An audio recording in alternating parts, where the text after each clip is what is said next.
Good morning. Today it is I'm a little bright here. Today is, well, I'm like doing light adjustments while I'm talking here. A little bit of backstage work. Self-doubt. This is really huge right now, especially going into 2021, where we've had a lot of time to ourselves. And when we want to do something different, a lot of self-talk happens, and self-doubt is aligned to the emotion of fear. And this is the basis of this conversation today, is all about that self-talk that doubts your abilities or your desires to do something differently to better yourself, right, and your life.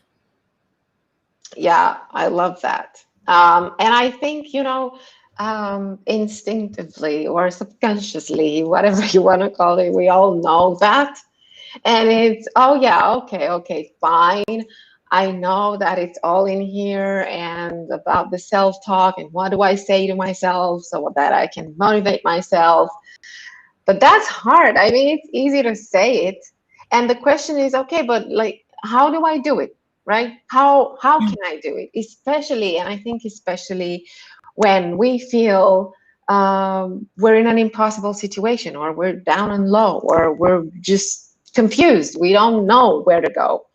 And that's hard to do, to find that kind of self-talk, the right kind of self-talk, so that you can keep motivating and go past that self-doubt. So that's what we are talking about here today. And there's no one way, but the common thread is openness. Yeah. You have to be open to get uncomfortable, because the only way to change that self-doubt is to do something differently than what you do now. Period. So no matter what techniques and ways that you learn, you might have to do a little spaghetti testing, where you throw it on the wall to see what is going to allow you to create some kind of habit to get you through that self-talk and change it. That is so important for people to understand, is that's your first task. You have to be willing to get uncomfortable and committed to doing it. That's step one. Yeah.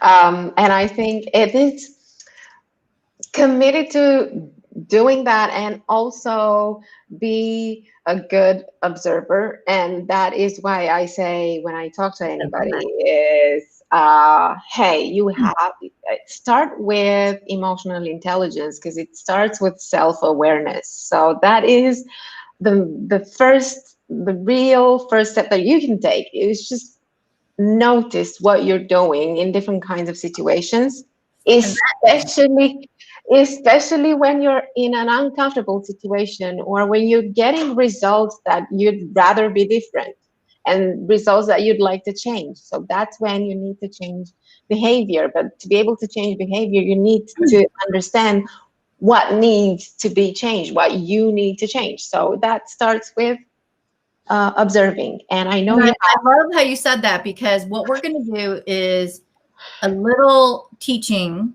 to kind of understand about how to get started on that. Now, what is important, and I'm kind of sharing this, let me see if I should do the presentation mode, if it's going to play nice with me. Hold on one second.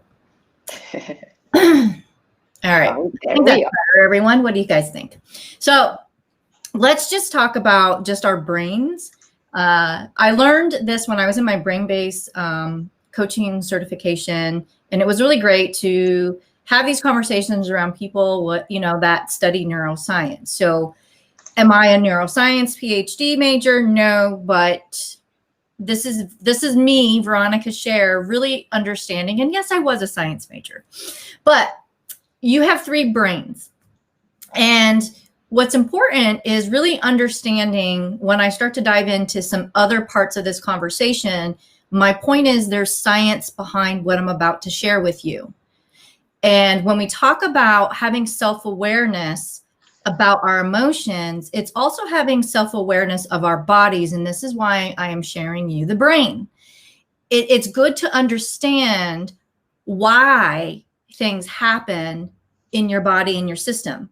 The more that you know about your body and the parts that's made up, it allows you to create a connection. And those of you that want a sense of understanding, right, to make sense of it, or to feel like you can imagine it, or be able to tell yourself that this is actually not just voodoo stuff. There's actually science behind it. This is why I'm sharing this. Some of you that are very pragmatic, what we're about to talk about, when we talk about emotional intelligence, some people get uncomfortable. Mm-hmm. And so this is me trying to connect some realistic, pragmatic behind that teaching.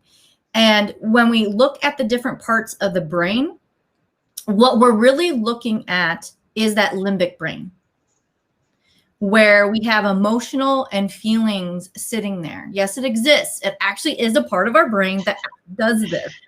Yeah, right? we can't pretend it's not there, because it is. What can we do?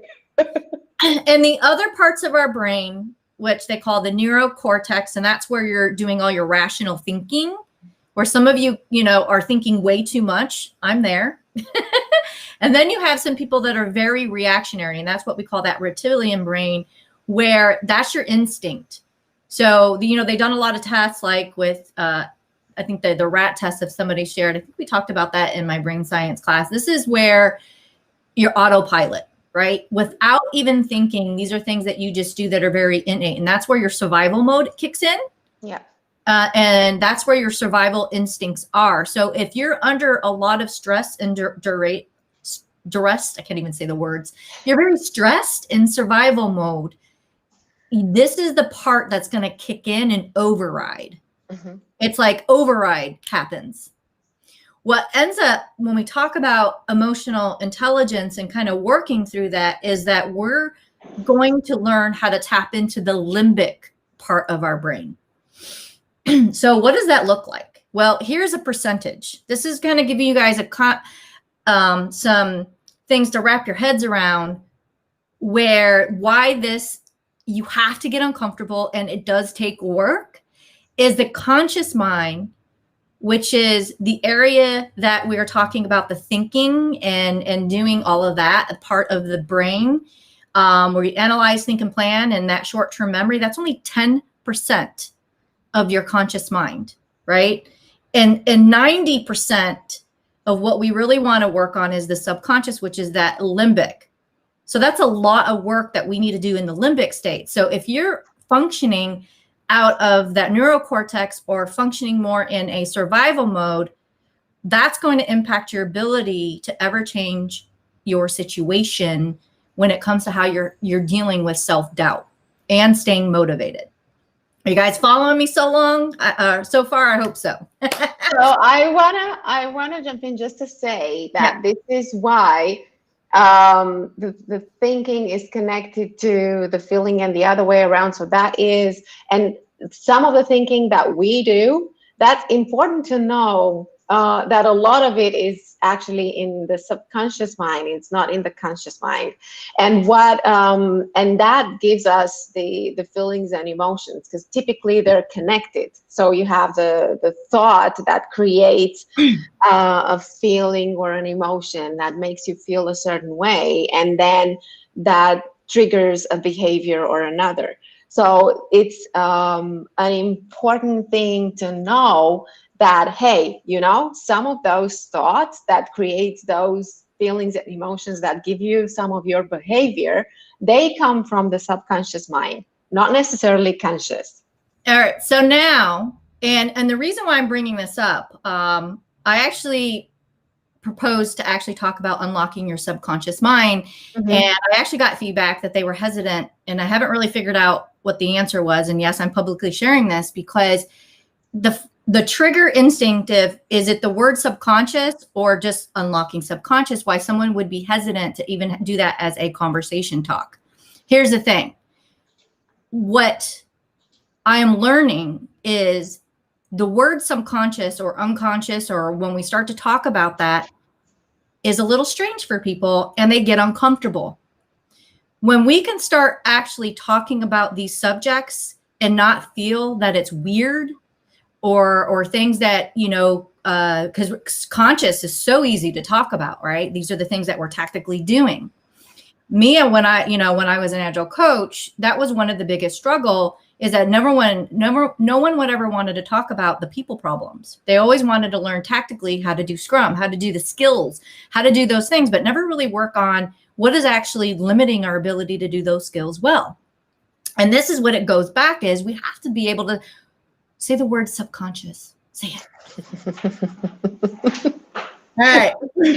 Now, even whispering at the beginning is so uncomfortable. I know. And you know what? I got my superpower feedback, and one of them told me I was sassy, and I'm just going to embrace sassy here.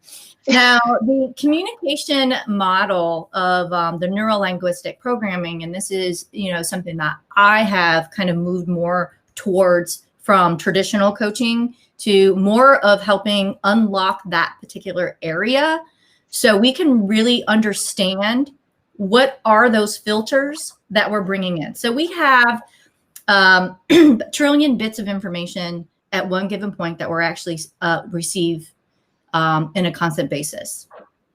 Through those bits, there's about 7 chunks of information that we actually can hold at one given time.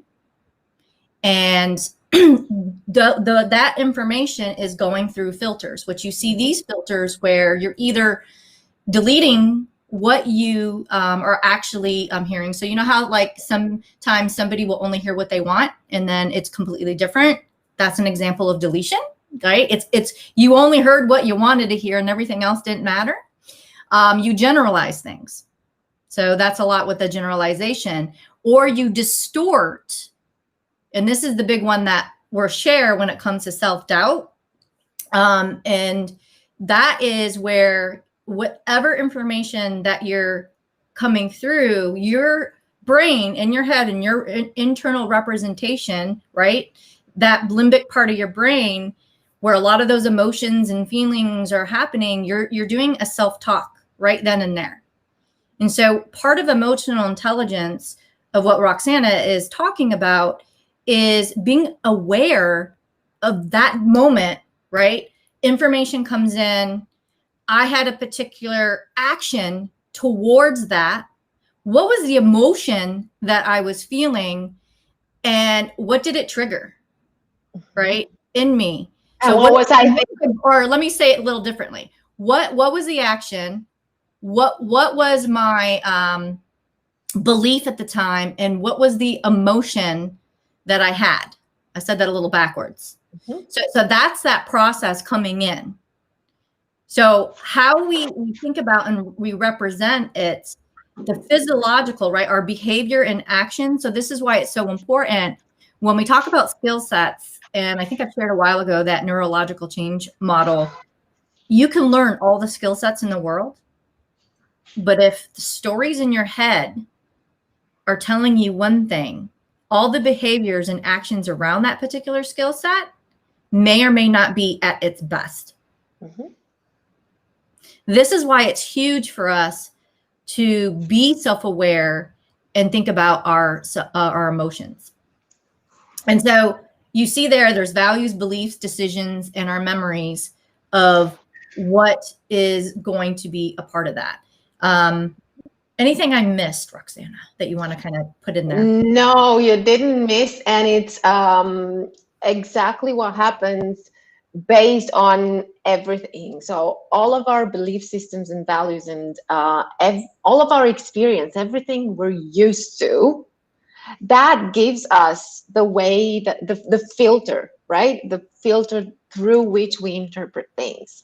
And I absolutely agree that, hey, this is crucial when it comes to understanding what happened, what was for me to understand my belief, this is what we can pragmatically start doing, is just noticing what we're thinking and how that makes us feel when this external event, as you named it, comes towards us. So that's point zero, if you want. Yeah, and this is not always easy, because if we're not being true to ourselves and being honest of what triggered us, what was our belief, what did I believe, and I'm going to share some things here in the next slide, and the emotion. Now, believe it or not, some people are not really good at expressing their emotion. They end up using adjectives. I encourage everyone to Google emotions, right? You can do a list of emotions, and there's tons of them out there, and revisit and do it like a checks and balance, right? So to speak, and say, when someone asks you, how are you feeling? Are you responding in an adjective or an actual emotion? Most of you will be surprised that you are responding with an adjective.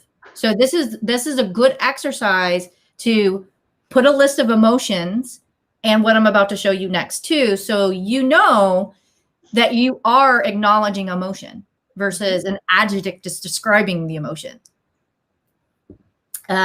So next thing, here we go. Woohoo! This is a fun one. I know you're going to be able to dive into this.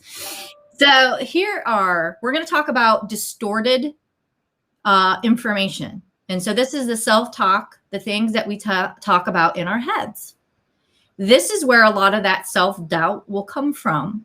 This is where it will inhibit your ability to take action for various reasons. And this is where those limiting beliefs come from. So, and what is that distortion that it is? So we'll run through this real quick. And all or nothing or thinking, right? Sometimes called black and white thinking. Now, how many of you probably, it's like it's this or that, and there's nothing else in between? Well, believe it or not, that is a distorted thinking. What does it do that impacts your ability, right? When we're talking about self-doubt, that it doesn't allow you to move forward. And it also doesn't help in understanding all of the possibilities and options that you have, because you're basically looking at just the black and white, right? And you don't see the grays, the whole palette of shades of other colors. That's probably something that a game changer. That's probably one of our natural things. I mean, for me, that is what I've learned is one of my superpowers is helping people see beyond their limitations, because we do, as game changers, we see possibilities. It's not, there are no shapes and boundaries around it. It's actually almost just a globally moving thing that constantly changes to us. Yeah. And so to us, yes, there might be so many shapes, but we'll be like, well, we'll just come up with a new one, because who says those are the only shapes? That's how we think. Now, mental filter, only paying attention to certain types of evidence. So noticing our failures, but not seeing successes. This is so huge when it comes to self-doubt. I am making sure, and this is where the gratitude journal comes in, right? Or celebrate. Exactly. And we talked about that. We talked about that back in December, I think it was, when we were talking about self-care. So that's part of the emotional intelligence bit as well, right? Yeah. And I think this one is definitely, I just moved myself out of the screen. Why did I just do that? Hold on one second here. Okay, I'll just keep talking even though I can't see you, Roxana. Oh, okay. It's so funny because I was getting like a reminder popping up. Oh, okay. And then I clicked to close it and it closed you out. So talk about had to adjust and pivot there. So jumping to conclusions. There are two types of jumping to conclusions where you're mind reading. So you think you know what the other person's thinking. Ooh. And fortune telling, you're predicting the future. How many of you do that? It's looking for, but look, that happens when we're thinking about something, and especially when I'm thinking, it's not gonna work. And I can tell you, I can give you like 100 reasons for which that's not gonna work. And then, but then what happens is I will also search for confirmation. I think this is also related to confirming our own biases, because I'm going to start looking for evidence to confirm my belief that, hey, this is not going to work. It's just here, and here's why. And I'm going to keep adding to that list. Yeah, and I would say that jumping to conclusions is probably a number one thing when you are trying to be an entrepreneur that you have to get good at, because fortune telling is an issue for me. It's trying to predict the future. When you are going out there and trying to start a new business, how the hell do you know? And you have to be okay with that. You have to be okay of not knowing. The whole point of experimentation. And it's so much easier to teach people in organizations because it's not your money. Yeah. And so that's what always baffled me when I was an agile coach. I'm going to get honest and real here. What do you have at stake not to experiment when it's not your money? When you're an entrepreneur, and this is why it's the best exercise and why they get this, is because they have to get past that, because it is their money. And if you can get past that, knowing to be in the present and to be able to keep pushing because you really, truly can't predict the future. Yeah. That's huge. And so this is why when I always say in organizations to learn how to think like an entrepreneur, I really mean that. Yeah, and it's and I've seen people, I've worked with people who work in organizations, and they have this kind of thinking, and this kind of just asking the question rather than just jumping to a conclusion. Just learn how to ask questions, because that is when we talk about, and we talk about this a lot, about listening skills. When listening skills are more than around 60-70% asking questions and knowing what kind of questions you can ask so that you can also listen better. So that's one thing that you can do to minimize this jumping to conclusions so that you can understand better. And emotional reasoning. So I'm assuming that because we feel a certain way, what we think must be true. I feel embarrassed, so I must be an idiot. This is another thing of fear. Yeah. And so a lot of times when we talk about fear of failure, a lot of it in this distortion and the emotional reasoning is because they don't want to look stupid. Exactly. I see a lot in organizations, and when I've had a lot of my conversations one-on-one with folks, especially in an organization where polished PowerPoints, just everything always has to look good. I've been in organizations where people spent hours working on a PowerPoint for a 5-minute presentation. And that emotional reasoning around that is because the culture was built around it too. And they might also brought it with them. Okay. But this is huge. So a lot of these agile transformations that are going out there today, I'm just going to say it and be honest, that's something that needs to change, because that emotional reasoning of I feel embarrassed, so I must be an idiot is the first thing that you need to work on in your culture. Yeah, and it's all around I think it's all around the language that we use, right? And I talk about this when I talk about mindsetting. It's whenever but that goes even deeper than that, because usually it starts with my thought that, hey, if this goes wrong, if anything happens, then it's my fault, or it's me, or I'm stupid, or I've done something. And typically what happens, and to use the example of, if I have a presentation to do and I don't want to do the presentation because I fear that, you know, because my conclusion is that it's going to go wrong. So obviously everything that I do towards it is just for me to be able to just do the presentation and just go away. So I don't want to be in that moment. I don't want to enjoy that moment when I'm presenting. My end goal is to get it over with. Yeah. So what happens, and then what happens is, obviously, because I don't actually want to do it, I will just rush through it or do something, and then people won't probably understand what I meant by that. And because they don't understand what I just said, what I typically tend to think is, oh, they don't get me, they don't understand me. So that means I'm just irrelevant. I don't matter. Why? Because what I say doesn't matter. I interpret it as I don't matter. And Yeah. this is because I'm presenting, and here's why presenting is not good for me. So I'm gonna have it all. We're gonna find all sorts of excuses and reasons and motives to, you know, confirm what it is that we initially think about. And that. this emotional reasoning, and the reason why we're kind of probably honing in on this, Mm-hmm. all of these, the language that you use, I never really understood the importance of it until I have been getting my NLP certification.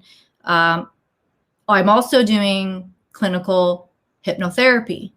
And part of that, as we learn, especially like, you know, I had to do a smoking cessation section. Mm-hmm. Even the words, I am an ex-smoker versus I'm a non-smoker, that subconscious of how much different that means. If I'm an ex-smoker and they wonder why, like some people, if they never bother doing these things and kind of changing how their brain thinks, what happens when you stop doing something? Mm-hmm. Right? The reasons: you get fidgety, you get cranky, you know, like anybody that have ever stopped smoking. That's an ex-smoker things that happen if that's what your mind thinks. Now reverse that and think of the language, I never smoked. You would never have the crankiness or, you know, all these other symptoms of being an ex-smoker. Mm-hmm. All of the languages that we use. And it was very interesting when I learned about dieting, where if you call yourself fat, which I had a bad habit of making jokes and things about just to be funny, but never really realized, and it wasn't like I was, you know, it just, you know, you try to be funny.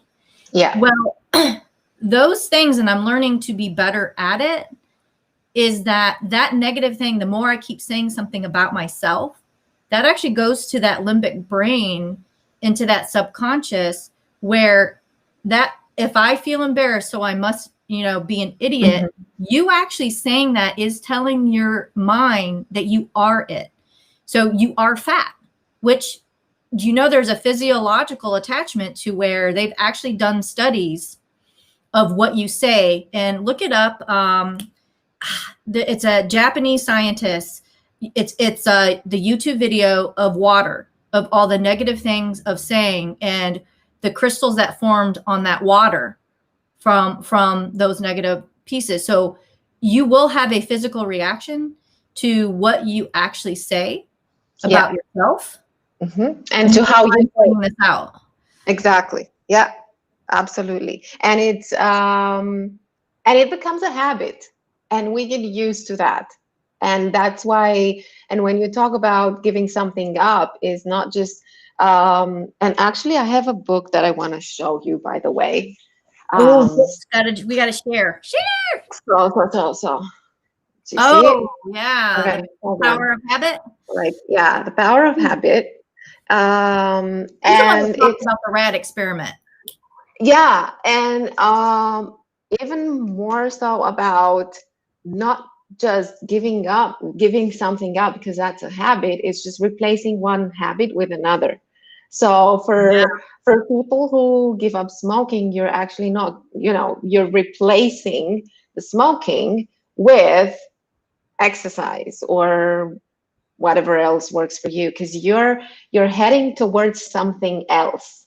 And that gives you a different kind of sense of, it's related to the sense of purpose that we all need to move on, and talking about motivation. Yeah. So and all the NLP techniques, so the EFT, emotional freedom techniques, seeing all of that, what we do is we actually take the suggestion, and this is all about the be, do, have, is who you actually want to be in the suggestive, and start actually telling yourself that.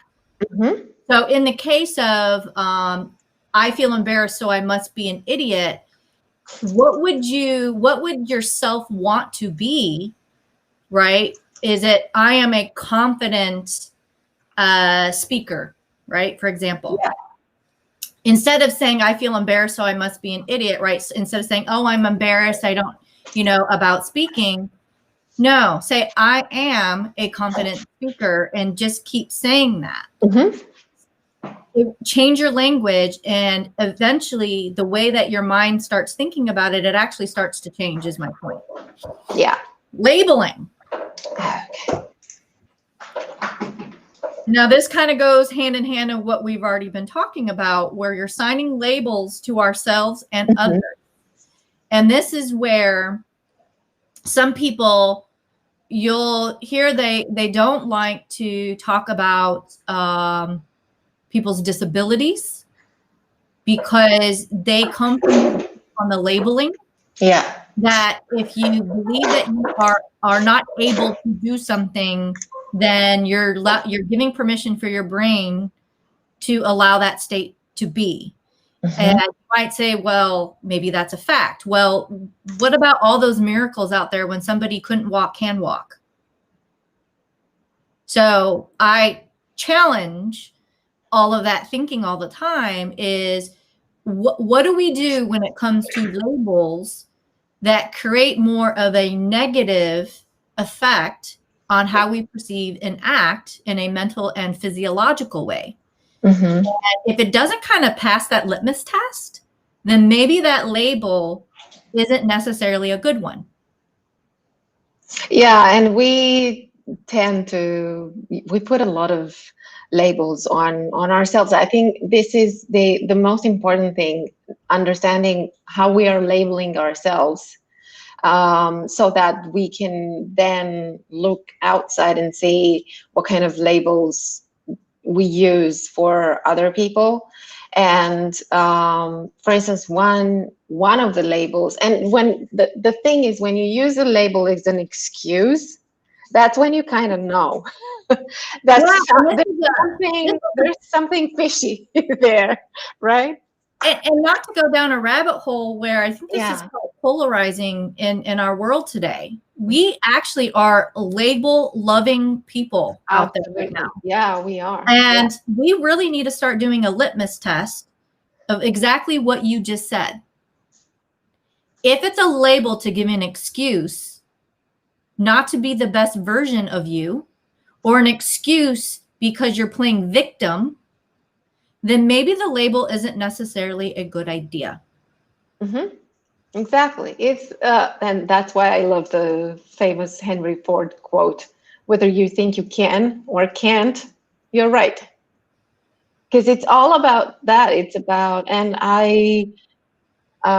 for instance, I'm an introvert. I don't like to talk to people, and that's not how it goes. I mean, I've been there. I was super shy. I was an introvert. And it's not about whether or not I like to talk to people. Introversion is not about that. Introversion is more about how, okay, after I go to an event or talk to people or express myself, how do I recharge myself? That's the thing. It's about that level of energy. But think about it. There are plenty of introverts out there who are absolutely amazing public speakers or leaders, and they have beautiful. Yeah, and I'm the opposite. I'm an extrovert, but I used to label myself that I wasn't able to speak in public. I'm not really good on the camera. I'm not good at memorizing lines. I was this, and look at me now. So regardless if you're an extrovert or introvert, it was the label that I was putting on myself and the emotional reasoning around it, I had like a stacked layer of distortions. And look at me now. And it feels really good because, and I'm just going to share this because I actually got help in 2020, around May, about this limiting belief of mine. And I've been getting compliments. I had someone that messaged me actually the other day. It was from one of the Caribbean islands, and she said, "Oh, I love, what you do, and I wish I could do that." And I was just floored because now I have so many people coming to me and like praising, "Oh, you get out there, like you just have this energy and you could just do this." And I'm thinking in my head, I had to get a coach. I actually had to pay someone to get me where I am today. I'm living proof. So when it comes to these limiting beliefs and self-doubt, because this is what it's about right now, we're not just talking about it like Roxana and I've never dealt with these limiting, like self-doubt and limiting beliefs. I'm actually going through my self-doubt and, limiting beliefs and getting through my you get a new situation in life and you're going to get challenged. And I'm getting challenged right now as I walked away from a lucrative career where I was making good money, but it wasn't served me. It was buttoned up against my core values of who I am as a person. And I knew that if I didn't start to do something about it, it was going to bother me. And I can tell you right now, I still don't know what my plan is. I know what I want to do and I'm doing it, but I don't have it all laid out perfectly. And I'm scared to death every day. I woke up at 12:30. Well, actually, I never went to bed last night. But I woke up and I had to do some limiting belief exercises to get me out of that anxiety mode, because especially when you're thinking about money and you're thinking about whatever, and you are first going to be an entrepreneur, all of you will feel this problem, all of you. Or if you're doing something that you have never done in your life because you've always been afraid to do it, you will have the same issue. And so doing these exercises that we're talking about and the self-doubt and the motivation, this is huge, because a lot of you might be thinking of what you want to change right now. There's something that you don't want anymore. You can probably be very clear about that, but you have no idea what to do about changing it. And it's always like that. And it's not just about entrepreneurs, but also, having that kind of thinking where you're stuck in whatever it is that you're doing and feeling like you're stuck. And feeling stuck is the opposite of feeling motivated and engaged, right? It's how do I feel? Oh, well, I'm not going anywhere, because that comes with that lack of purpose and that lack of movement and development and growth that we all need and what we are all about.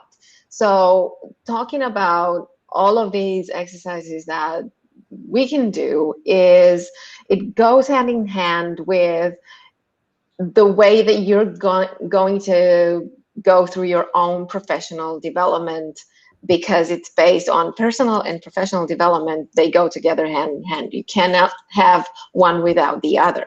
So what are you going to do? Split yourself in half? And exactly. Say, oh, wait a minute. I think I did a picture of that. There's the professional Veronica, and then it was the personal Veronica. And I had split identity issues because there is no difference. And what I was trying to say is I was trying to be one person at work, and who I really was. And this is what I was going through in 2020. Was the reality is I had to stop doing it. I had to stop the madness. Exactly. It was going against who I was as a person. Now, all of you are going to be very different of what your needs are. And that's kind of where Roxana and I are trying to get all of you to encourage you and inspire you as she's helping people in organizations, you know, that are managers to help lead teams. For me, I'm helping people go after what they want and remove those limitations, right? And feel confident that they can do it. I mean, I didn't even realize that even as an Agile coach, all the people that I did one-on-one coaching, that's what I always did. But being in an organization and helping a transformation, it was killing mama's mojo here. Yeah, it was. But you see, because it was a different kind of label, right? It was just for that. So the expectations were aligned. I like to help somebody that is really wanting to change something in their life, and they're looking for it, and they're willing and they're committed to give it a try, give all the college try, as we say. And when you go in an organization where it's forced upon you, it's like a lotto, right? Yeah. You're wondering who gets picked. You know, that you hope the winning numbers in there, that there's someone that actually wants to be coached. and so you are almost just kind of, I call it faking it, where you're going to teach the skills. And, you know, there's a lot of people that believe that, oh, if you show them, then maybe they'll think about wanting to change. Well, here's the thing, in professional environments, and this is what Roxana and I talk about, and yeah, I'm getting off a little topic here, but I think this is important, is a lot of people, when it comes to personal, and this is going to tug at your heart, Roxana, is that we don't always talk about our personal limitations or how we feel or things that are going on in our life. So when you talk about trying to go through a change in organization of these transformations, and people are not in that space because they go, I go to work and I'm this person, I don't want to talk about my issues. Well, some of your issues that have happened are when you probably were a child. So what are you going to do with that? And those issues, they don't go away when you go to the office. They pretty much follow you everywhere. So, and I think this is what, but one thing that we've seen happening in 2020 and moving on in 2021 as well is that lack of people going to the office and staying at home and sharing. It started with sharing the physical home space with other people. Yeah. And that was huge in understanding, hey, well, and that's why it was such, it was painful for a lot of people out there, because suddenly they weren't this person that was going to that particular office where they could be that professional person. They had to, you know, share some of their personal stuff with others that they were only sharing the professional appearance with. Yeah, and that changed. And it still hasn't changed on some folks. Like I have someone that I'm coaching right now, and she is a teacher, and she's never been a teacher before, so she has a different mindset where the kids are allowed to, and she teaches in science, the kids are allowed to bring their pets and sit with them while they're in class. Yeah. The kids shared, oh, well, you're the only one that lets us bring our pets. Everyone else won't let us. And I can't, and you know, I'm listening because I'm coaching. I'm not allowed to put, you know, my judging hat on. Like, you know, I'm just trying to be free. But as I'm talking to all of you right now, okay, I'm just being Veronica. I'm like thinking in my head now, I'm like, what the heck? Are we not learning? Why can't the kid like have their dog there? Because the more that we learn how to actually think, learn, and do all these things with the dog sitting there or whatever, that's actually real life, don't you think?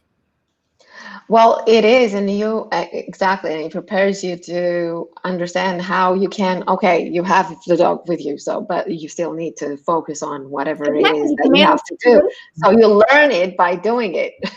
You know, it's crazy because one of the things I think, and this is hats off to those that have, you know, been a mother and having to work at the same time, and especially at home. So these remote jobs, and or even like before where, you know, I watch people with like 5 kids and they're able to actually focus with the chaos around them. Yeah. then daddy comes home and he can't handle it. Like he's losing his shit. And we never give credit to that person that learned how to handle it. And I think all of us, and it's not a sex thing when I say that, I think it's because they never had to. Yeah. And I think if we all, my point is, if we all, I don't have kids, if we all learn how to manage ourselves, they learn this like in the Navy SEALs, right? Like, or all of these people that are in the military, and those of you, you know, hey, is that they'll talk about where they learn how to be able to focus in the most stressful times. And this is a great skill if we talk about skill sets, because it also is your mind to be able to do that during times, because that is that, you know, that word resilience kicks in. That's it. So all these things that we're showing you, it allows you to kind of figure out what are those limitations, those limiting beliefs, and all of that you can do. Now, here's one thing that I want to caution all of you. I read a book where it was the Insecure Project. I don't think I have it in front of me. Oh, yeah. It's called Unhindered. I found it. And the 7 essential practices of overcoming insecurity. He has the Insecure Project. The book is called Unhindered. I'm so wonderful with names, but you know, I'm wonderful with names. Let me say it a little differently. See, again, I'm making fun of myself. So Jamin Frazier, I thought if I said his name correctly, he talks about where when you're younger, and this is why some younger people, and I think I mentioned this, Roxana, before, where like like really successful, like you can look at Wall Street, you can look at like young lawyers, how they can push through things and they're able to still get to action regardless of their emotions.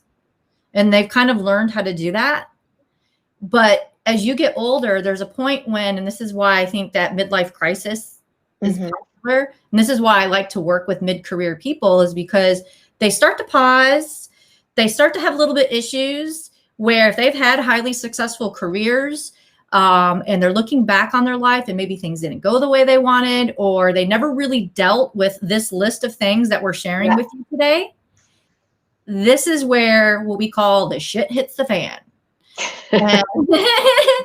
And so if you're one of those that are really good at pushing things aside, but you really don't deal with your emotions, is my point, it's going to come and get you one day. Yeah, because they're there anyway, and they influence. I mean, they will influence our behavior no matter what, whether we like it or not, whether we know it or not. Right? It's gonna have some influence, because there's one way that you do things when you feel happy about that or about your life right now, and there's one way in which you are gonna react and behave when you feel unhappy. Right? It's how it goes, and it's okay. We can't change it. We can just be more aware of it. And you know what? Even though I'm, you know, sassy and I'm talking, I'm so much more happier just being honest about all this stuff. Exactly. Yeah. And it's almost like a 10,000 pound weight lifted off my shoulders that we're even talking about this right now. Like, I don't know about you, Roxana, but it feels good just being able to just even talk about these subjects. It does. And it's this. Again, this is why it helps this is when we talk about communication, we need to improve communication with the team, in my family, with my friends, that's why, because we need to communicate. And when we talk about communication, we don't talk about communicating the nice and the happy things. It's communication doesn't work this way. You can communicate, especially this. But it has to go both ways, and it has to be the kind of real communication that you're doing. And that's what makes you feel good about saying it, because you know that for you, it's an authentic issue. And for me, well, I'm listening and I'm there with you. So it goes both ways. It's a dialogue. Yeah. And the best thing to do is to just start doing it. And here's why I say this. we're always worried that what we say is not going to come across okay. And some people are a lot better at the way they choose their words and what might have you. What if, you know, even just saying, I'm not sure how to say it, but I'm just going to express, right? And then the receiver is just being open and curious, right? If there's just kind of like, you know, you're playing a game and you play the rules of the game, maybe that's the rule. And then just speak freely, no matter if it's sloppy, it's ugly, it's whatever, but that's a good start. And what we worry a lot in, and you know, one of the things I was thinking about this today, when we talk about the subconscious, was why people drink alcohol when they go out to bars or when they go into places when they want to loosen up. Like for me, I was an extrovert, but I always cared what people thought of me. And that is always what held me back. It wasn't me not being shy. It was about caring what people think. And so I love to go and dance, get on the dance floor and just have fun and like what might have you. So I love to have drinks because I love to just dance and I didn't want to care what anyone thought of what I was doing. Like I would dance and nobody else was on the floor kind of crap. But I had to have a couple drinks. So my point is, it's really removing that layer that inhibits us to able to be real. And what if we didn't need the alcohol or that drug or that thing, you know, like the suit, you know, I know that some people say dress for success, but here's what bothers me sometimes with it. I know people have this belief of the feeling, but I come from a different, I feel like sometimes that is the alcohol. And I like to dress and feel good, but I always ask myself is why I'm doing it. Because I want to look like this sloppy. And this is why even when I was younger, I'd purposely go run errands with absolutely no makeup on.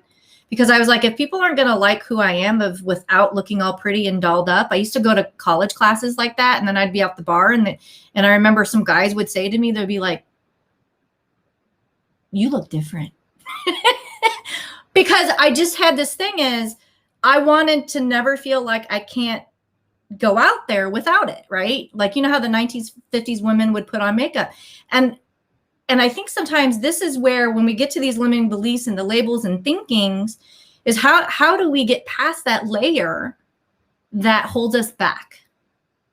Well, I think and again, that's a good question to ask, right? Why am I doing this? And that's when we talk about self-awareness, that's another good question. And you look at that and, okay, do I do it because it helps me? Or do I do it because that's the only way that others will accept me? Because it all comes down to, we all need to feel accepted, right? To have that kind of, to feel heard, understood, and accepted, or better yet, loved.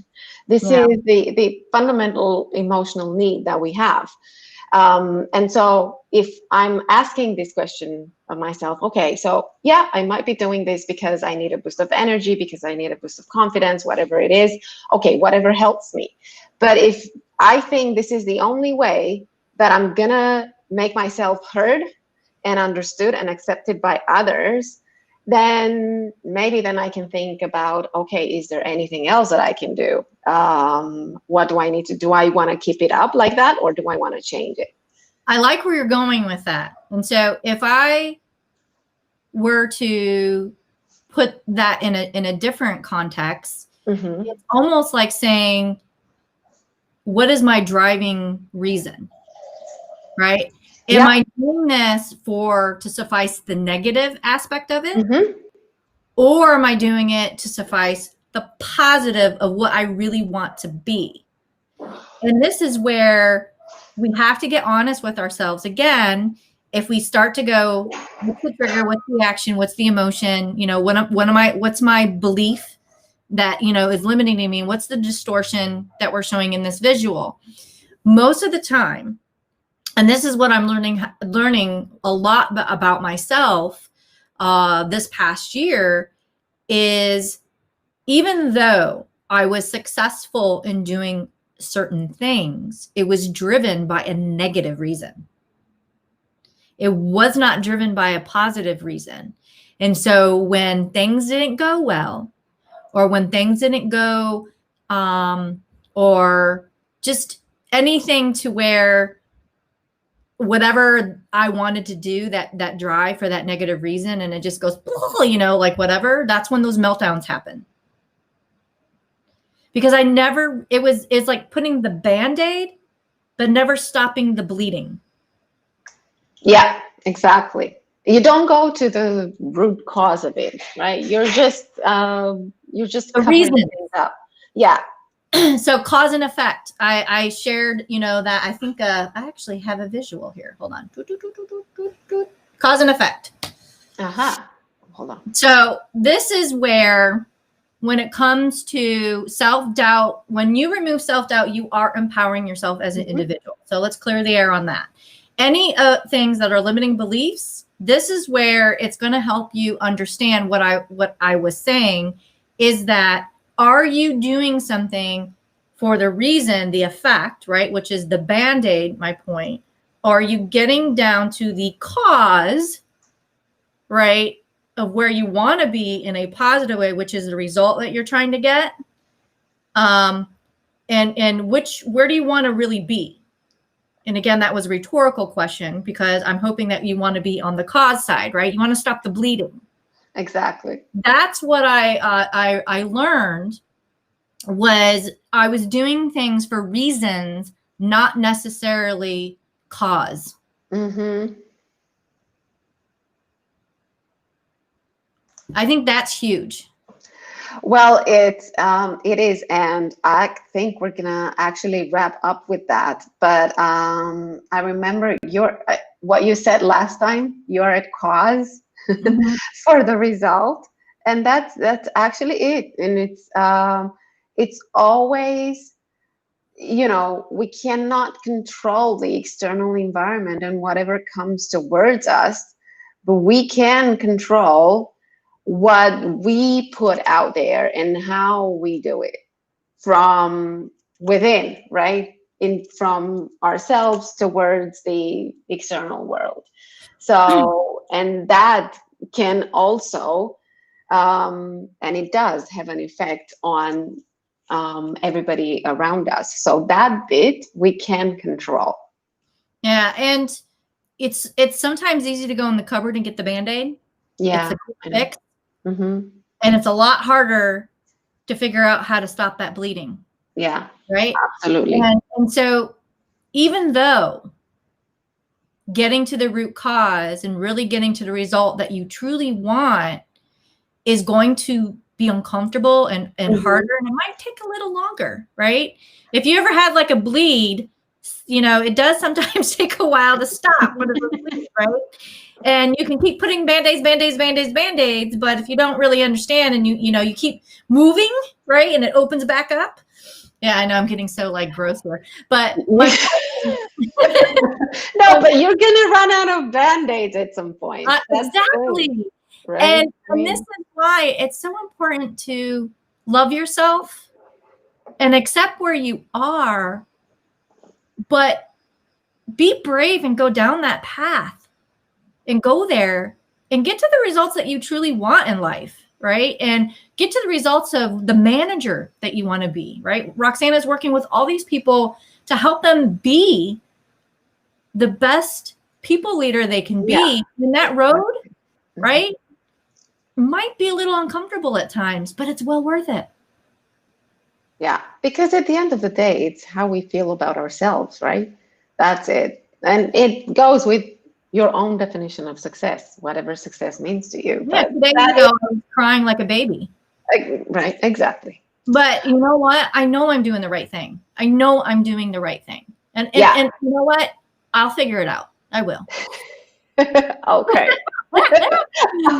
So that was a great conversation today. And we're actually, we'll post the links to the books and also the free 45-minute strategy session that Veronica is offering. So go ahead. For both of you, as I'm helping with a lot of the personal leadership coaching, is really helping you get to that next level of where you see yourself today, right? It's really those of you that probably had successful careers, but you know there's something missing now in your life. And something is stopping you from really moving forward. This is what I do. I help get you to remove some of those limitations of what's stopping you, kind of crack that what's making you stuck. And so that strategy session is really just that start of the conversation to see where you are, where you see yourself going, and what probably is the most logical steps for you. So 45 minutes of free coaching with me, and then we will see where it goes from there.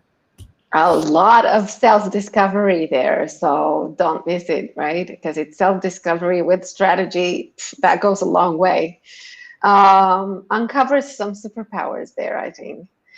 And okay, so for me, because we mentioned managers and teams and working better together, so come join the Lead for Legacy League. We actually had the kickoff call yesterday.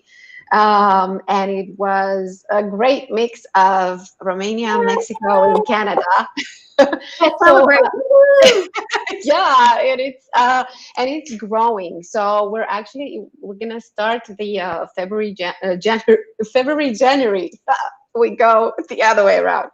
January, February sessions on Monday next week at 11 Eastern time, 11 a.m. Eastern time. So you can come join us. I'll put the link to the description in the comments.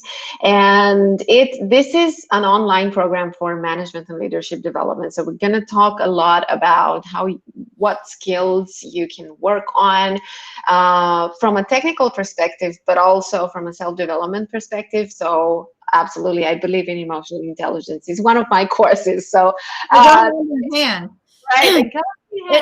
It's funny. Like, a lot of times they'll think with coaching, it's only the other part, right? Like the soft part of working through, but you do have to get to action. Exactly. It's not so like there's always going to be some tactical aspect of it. I want a disclaimer, but it's more of helping you get to action and then those particular actions. So every coach has an experience they share on how they were able to do it and what they're doing. And that's what Roxana is doing. This is why I'm kind of chiming in is she has helped other managers be able to become people leaders. And so what she has taken is not only her experience as in training and development, what she's done in years, but also now is going to help you when it comes to your mindset to apply those skills in what she is providing in this framework of that. So this is where some of you may or may not be familiar, why people get coaching and what it looks like. This is group coaching. Exactly. Group coaching has a lot of value. Yeah, it does. And it's I online. actually like coaching better. I do, and I do believe in the power of it, and I do believe in the power of training and coaching going together hand in hand, because that's the long-term way of developing yourself. Yeah, and as I am disclosing, so for me, it's all about learning to help someone create sustainable change. So as I am working with one-on-one, where I'm moving towards in truth, is creating a sustainable framework system that they would learn. And instead of helping them on a one-on-one basis, it's really going to be more of, hey, here's how to do it as you're learning these techniques and things, but you're going to be able to apply it. And that's kind of the whole point of yours is exactly what I described, but more as in being a people leader. Exactly. All right. So that takes us actually to the next topic for next week. How to lead employees and contractors and how to choose them that will help you achieve your outcomes. So that's going to be next Wednesday. The forgotten contractors, as I always say sometimes. Exactly, right? And I think this is huge when we talk about the future of work. This is what we're going to see more of. People and autonomy. Freedom, exactly. And working, it's going to be more about who you work with as opposed to who you work for. So that's what we're talking about. And this is going to hit on where what do you do with HR policies where things like when it comes to performance reviews, right? Kind of getting a teaser is contractors, if you're going through a transformation in your company and change, and I'm going to tell you right now, what company is not right now? Okay, if you haven't even put a name on it and called it a transformation, you're probably doing some kind of change. So don't fool yourself. Yeah. What are you doing to ensure that you're thinking about both employee and contractors the same way? There's still people that are helping your company be successful, period. Yeah. All right. So we'll see you next Wednesday at 10 a.m. In the meantime, don't forget, subscribe to our YouTube channel. You have all of the videos that we've done so far there, and some of them you can decide to use with your team, or maybe just get some ideas from there and see where you would like to go with your great career. Lunch eating, watching. Exactly. Right? Perfect. Forget Netflix. Just start binging on the Game channel. Perfect lunch and learn. Okay. It was awesome. A lot of food for thought talking about lunch. Well, you guys enjoy your day, and we will see you next week. Yep. Bye. Bye-bye.